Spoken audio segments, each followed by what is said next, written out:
કોટમાં ભૂમાફિયાઓનો આતંક ફરી એકવાર જોવા મળ્યો છે। ભૂમાફિયા ભરત સોસા ઉર્ફે ભૂરા પર આરોપ લગાવવામાં આવ્યા છે।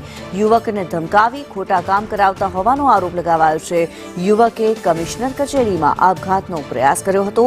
યુવકે કમિશનર કચેરીએ રજૂઆત કરવા માટે થઈને યુવકો પહોંચ્યા હતા ત્યારે રાજકોટમાં ભૂમાફિયા ભરત સોસા ઉર્ફે ભૂરાનો આતંક જોવા મળ્યો છે।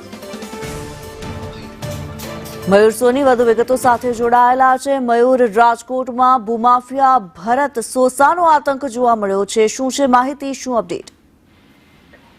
કિન્નરી, છેલ્લા કેટલાક સમયથી ભૂમાફિયાઓ પોતાનું માથું ઉચકી રહ્યા છે। એમાં ભરત સોસા નામનો એક વ્યક્તિ છે, તેને ભાવેશ બગડા નામના યુવકને ધમકાવી અને ડરાવીને ખોટા કામ કરાવતા હોવાની વિગતો છે એ પ્રકાશમાં આવી હતી।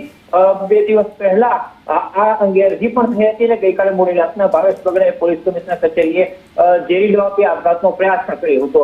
સમગ્ર મામલે આજે અનુસૂચિત જાતિના યુવકો છે પોલીસ કમિશનર કચેરીએ પહોંચ્યા હતા અને પોતાની ફરિયાદ છે તે રજૂઆત કરી હતી। ઉલ્લેખનીય છે કે રાજકોટની અંદર એક સોસાયટીના અલગ અલગ મકાનો ખાલી કરાવવા મામલે એક વ્યક્તિ ઉપર હુમલો થયો હતો અને તે ખૂન કેસની અંદર પણ ભૂરા ઉર્ફે ભરત સોસા છે તે વોન્ટેડ છે। પોલીસ છે તે આ ભૂમાફિયાને પકડવા માટે ચક્રો ગતિમાન કરી ચૂકી છે।